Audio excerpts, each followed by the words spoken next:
all you heroes, villains, and innocent bystanders. Welcome to another episode of An Angel and a Unicorn Comic Book Reviews. I'm Alan the Unicorn, and with me, as always, is... Just James. We're going to be spoiling the books for the week. If you haven't read your books, take your moment, go get them, read them quickly, and come back and see us. Or let us spoil them for you, and you can enjoy the conversation at a later date. Otherwise, if you can, like, share, and subscribe. We would love to have more people. More than my 2 viewers. I think I'm up to 2 now. Woo. Moving on out, baby. Go hit the We big time. doubled our viewership. We doubled our viewership. Double viewership. We're moving in the right direction. But until then, let's go ahead and spoil the books. All right. Who's starting? I'll start. Okay. I'm going to do Unbound, Zenescope. It is kind of their fantasy, computer, tech world kind of genre. It's not the fairy tales, grim fairy tales kind of world. This is a genre, or foray into something else, a little bit different. They've got this one, and they got the monsters, which I think are the monster one I read.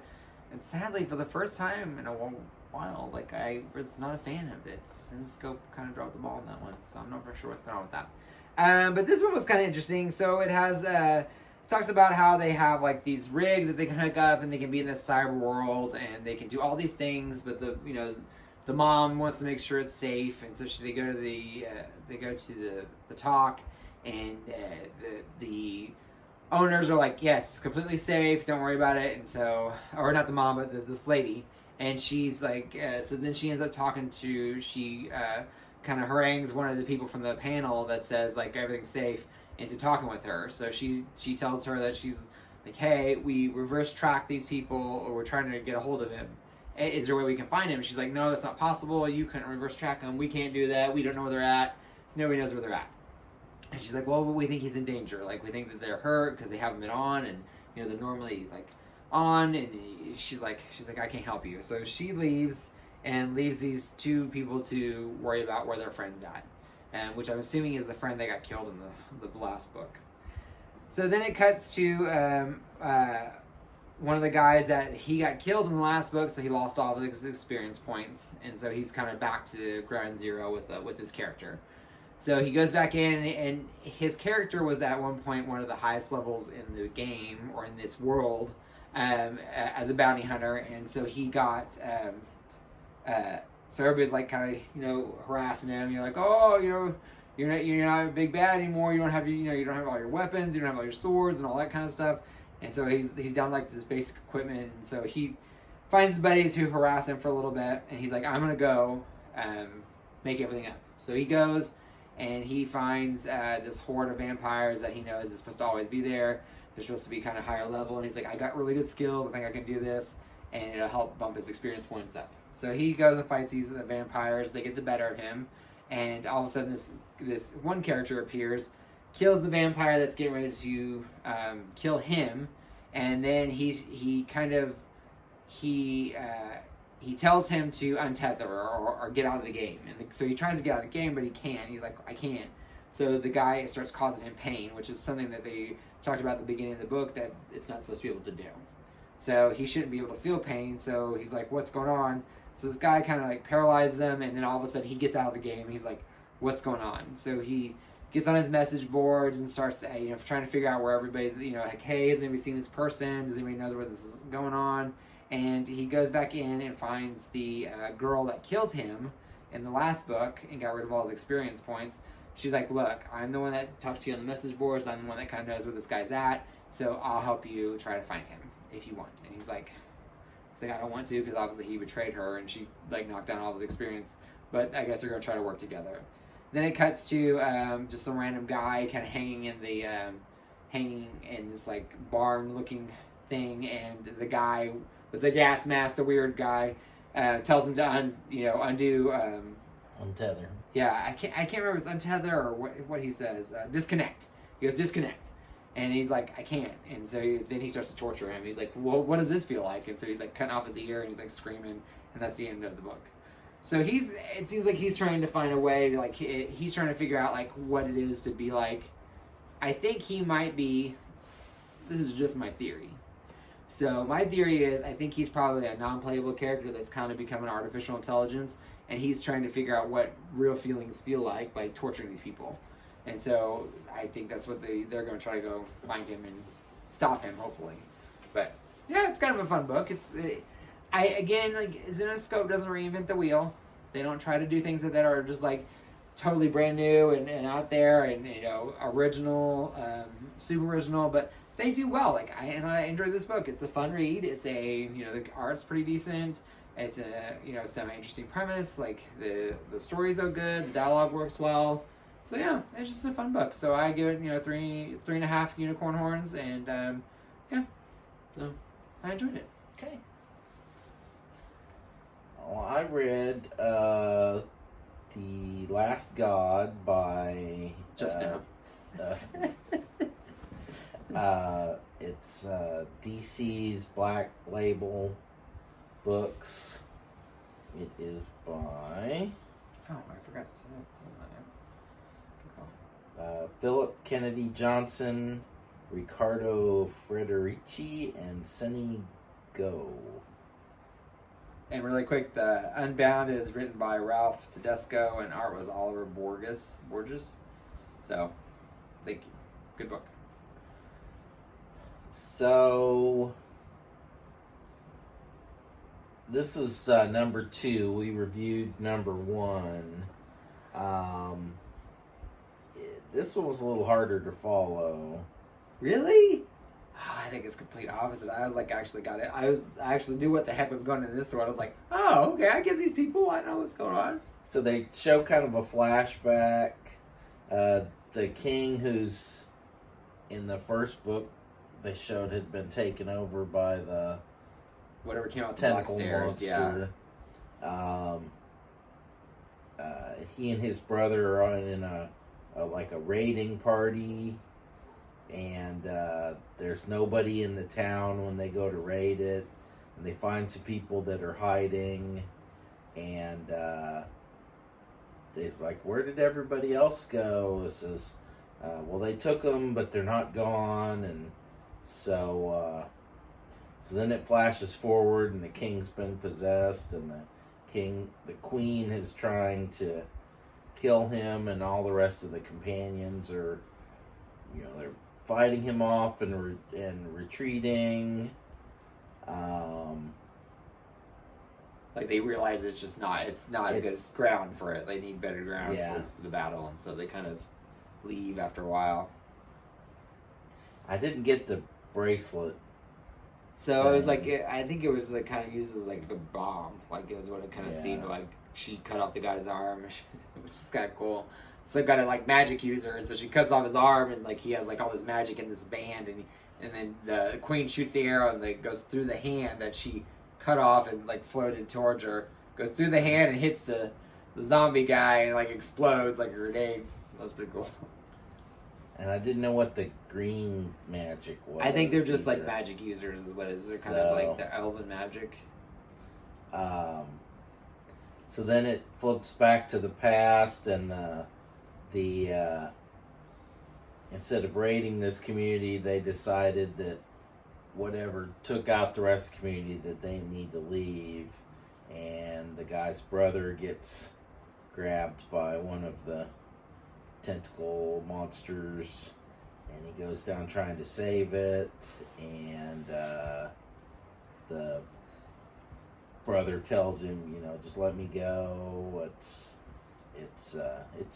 pretty down here under the water. So the thing's got to him, like it's using. And so it flashes forward, and they're trying to come up with a plan to fight the king, and trying to get the queen out of harm's way. But she doesn't want to leave. So the whole time she's like fighting him. And so the two that they rescued from the town, I'm guessing she's the queen. The queen is what it seems like. And the guy's trying to basically sell her to them as she'll make you a good wife, and Um, but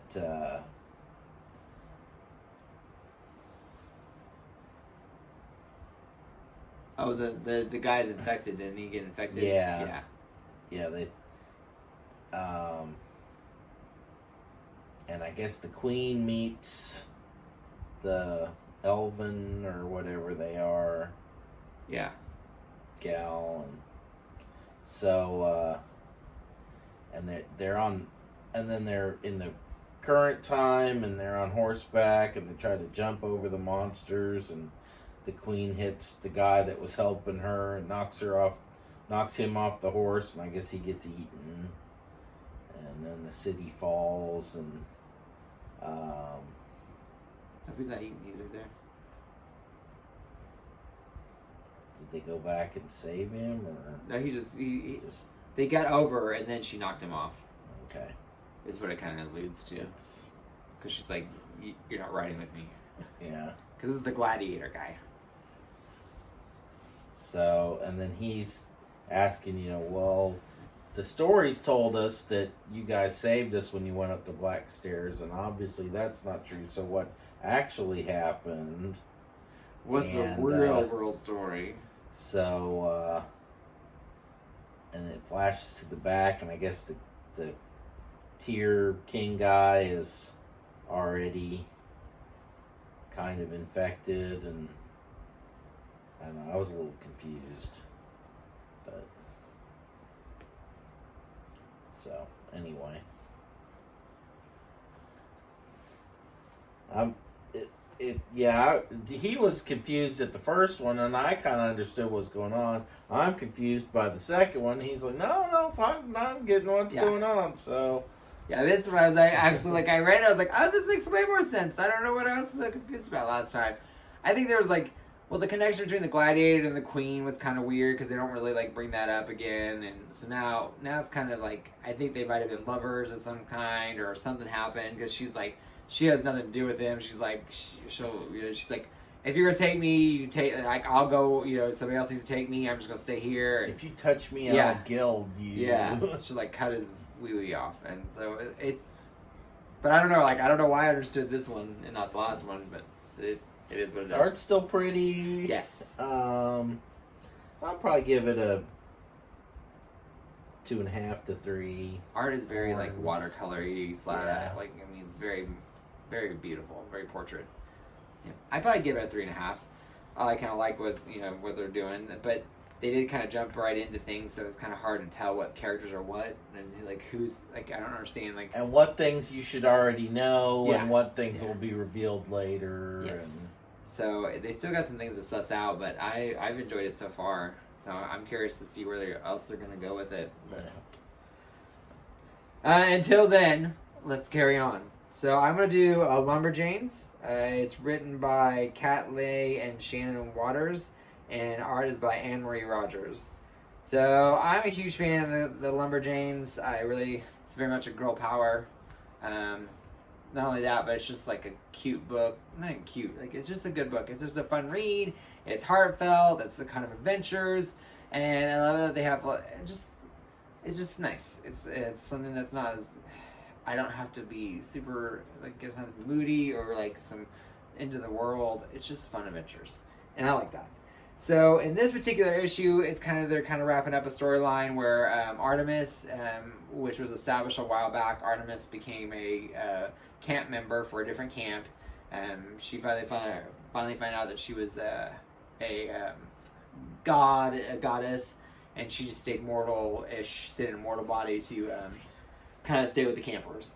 And then there is Freya, who is come back, and Freya has stolen one of the campers' kittens, which is Marigold, but Marigold can grow to like a big giant cat. She's like a giant-sized cat, and then she can be a tiny little cute cat with a little bit. And so Freya steals her and says, "No, this is my cat. This is supposed to belong to me. You shouldn't have this." And the little boy's like, "No, that's my Marigold. I've had her for a long time." And so Diana fights her. She's like, "You're not taking his cat because that's her friend." And so the beginning of this book, they're kind of fighting together, and one group of kids. So the Lumberjanes and the other campers from another camp are kind of split. So there's one group that is half the Lumberjanes and half the other campers, and then there's another group that's half the Lumberjanes and half the other campers that are off in a different area looking for aliens. Because one of the other campers she thinks she can find aliens. Her parents run this UFO restaurant, and she thinks if she can find a picture of them, it'll give her parents like validity. And she really wants that because everybody kind of makes fun of her family because they're kind of weird. So the one group that's kind of like trying to help Freya and Diana or Artemis fight each other, or they're going to try to stop them. They finally are just like, okay, it's enough. And so they try to stop them, but they're like, no, we're not going to stop because we're going to, we have to finish this fight. And all of a sudden, Marigold comes and just like smacks Freya down on the ground, and she's like, no. She's like, bah. So now she's got this big giant cat, and so Freya's like, I yield. And so she's like, fine, you can keep Marigold. And come to find out, she says that she is not the goddess Freya. She is the goddess, what is she? Irpin? I don't know how to say it. Irpa? IRPA? And the goddess Irpa. And everybody's like, who's Irpa? And she's like, exactly, nobody knows who I am. But she stole Freya's chariot and her cat little creatures that run that pull the chariot. So she stole them from her, or kind of took them out for a little bit of a joy ride. And so she's like, I just been trying to get the cats back, and I thought that was the cat that was supposed to be with me, and it's not. And she goes, no, I'm gonna be in trouble. And so they're like, fine, we'll help you. But come to find out, the group that's been looking for the aliens, that thought they were tracking aliens, they ended up finding out that they had actually been tracking the cat that Freya's looking for, or that Irpa's looking for. And so it's like this big giant cosmic black cat. It's really pretty. So it's really cute. See? It's like a big giant black cosmic cat. It's really sweet. Who really doesn't love cats? And so they kind of meet back up with the other group, and then so she's like, oh, you have my cat. And so they kind of start they become friends, and they're like, well, we really wanted to see the comets fall out of the sky. We missed it because it was we weren't able to do it. And she's like, so Irpa goes, I think I can help you out. So she hooks up the cosmic cats to the chariot, and she goes across, and Diana uses her magic, and they make like kind of like a meteor shower look. And so like all the campers are on their top of their houses and their cabins, and there's kind of some little like relationship dramas. The two girls kind of they figure out. The one girl finally calls the other girl her girlfriend, and she's like, yes. She goes, that's my girlfriend. And so they kind of have a little moment. It's really sweet. And then one of the other storylines that was kind of running through this particular set of books was one of the campers from the other camp that was with Artemis is in love with her. Likes her a lot. And so she kind of tells her, she's like, I know you're a goddess, but I just really like you. And she goes, well, I'm not really involved. I don't really see you that way, like romantically. She goes, but I love you, but I don't like see you like that as romantically. She goes, so, there won't ever be anything between us. But she kind of was like, well, you still like me? And she goes, yeah. And so they kind of hold hands, and that was really sweet. And so, it's kind of a little bit of a love connection. So it was just really cute. I just really like this book. The only thing I don't like about this book is a lot of times they switch artists, and so that kind of takes me out of. Sometimes it's really difficult to get the characters back into who's who, because each artist takes a lot of liberties with the characters, and so sometimes they don't look exactly like what they were at the beginning or the last few issues. And so, but this one in particular, I really like the way that they did the art. I really liked it. So it's going to be sad when they switch to a new artist. It's like, I just got used to this one. I really like this one. So that's the only bummer. But I really, like I said, they're just fun adventures. They're like, they've got crazy big cosmic things, gods, dinosaurs. They just do all kinds of fun things. And so it's just a really fun read. So if you ever get a chance, check it out. And they have, as you go along, they have other things that kind of allude to other stuff. And so they have not only do they have like these small arcs, but they have stuff that arcs throughout some of the, even in between the arcs. And so, like, there's the camp owner. She's, they allude to a lot of things in the first few issues of the series, and then they find out like a couple issues later or a couple books later that there's things that she's involved in, and so it's really good. I just really enjoy it. So I give it 4.5. I give it 5 unicorn horns. Forget it. I'll give it 5. I'm afraid. I just really enjoy it. So yeah, if you get a chance, you can check it out. Okay. Final book. Final call. I read Basket Full of Heads, number 2. We also reviewed number 1. It's by Joe Hill, Leo Max, and Dave Stewart. And this is another Black Label book, isn't it? Yeah. Yeah. So the last book was mostly set up. They were in this town and Isolated Islands. And there was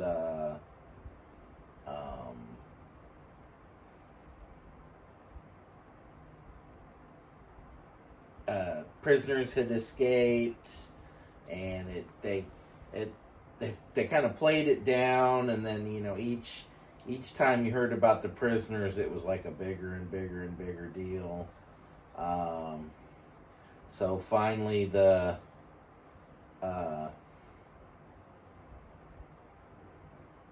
kid and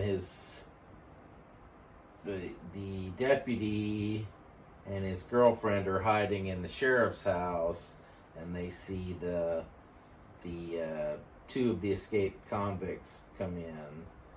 So this one starts, and the convicts are in the house looking for her, and the boyfriend had gone to confront them, and he was telling the girl to hide. Yeah.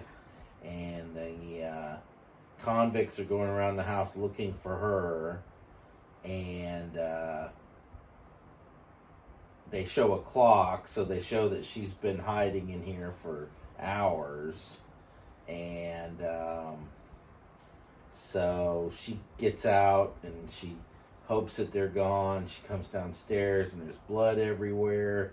She sees the boyfriend's severed finger, so obviously they tortured him. And then the one of the convicts kind of stayed behind. Yeah, he says, "You got a light?"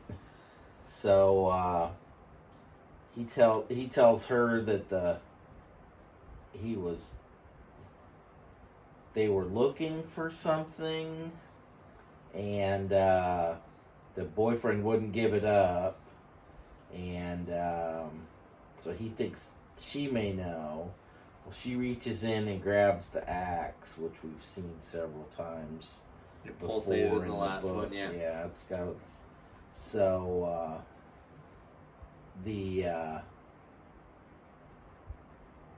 so they have some kind of back and forth, and the guy's trying to get her to drop her guard, and she's afraid and holding the axe on him.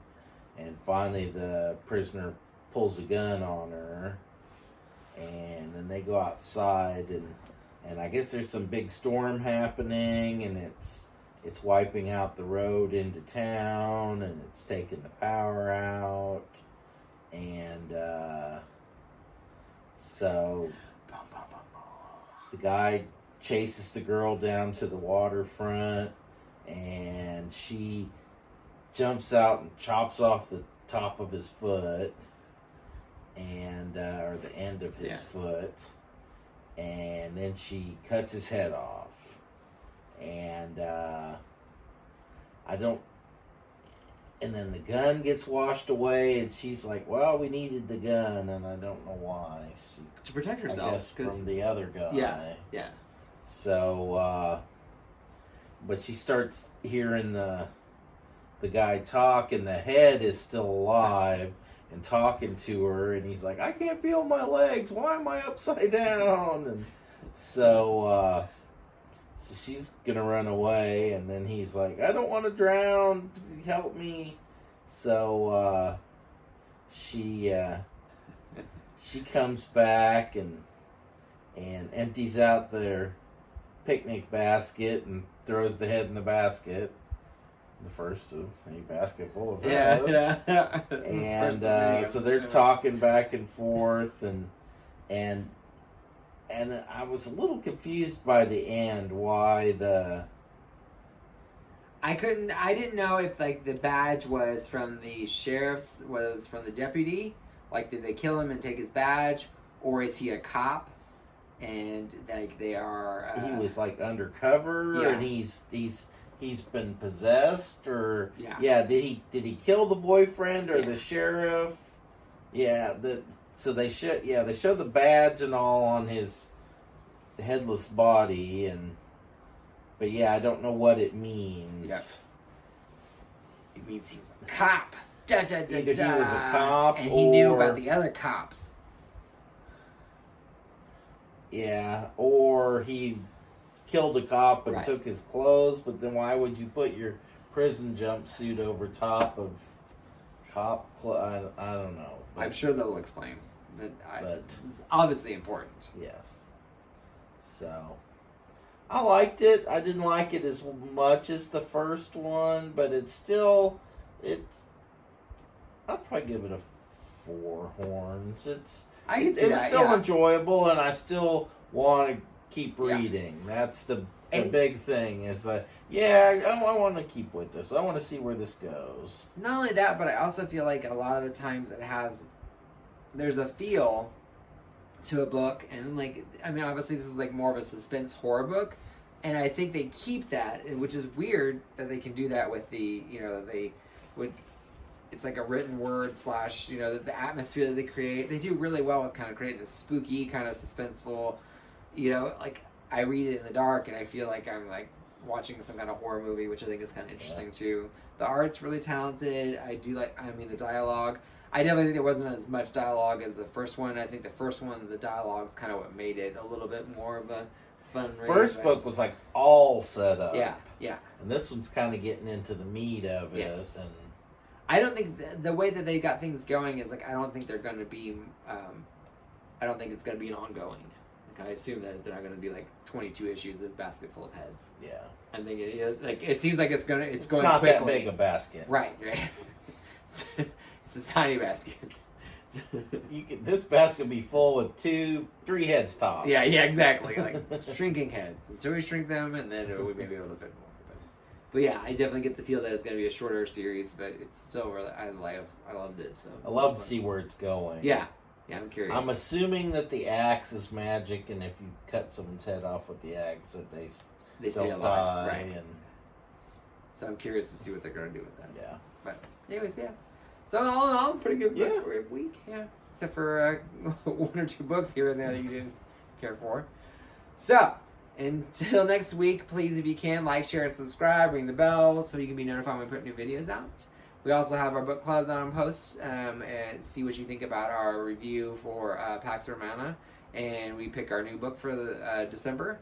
So if you follow that, please feel free to watch that video and follow along with us for our next book club. And then, until then, we hope your pull list is full. Bye!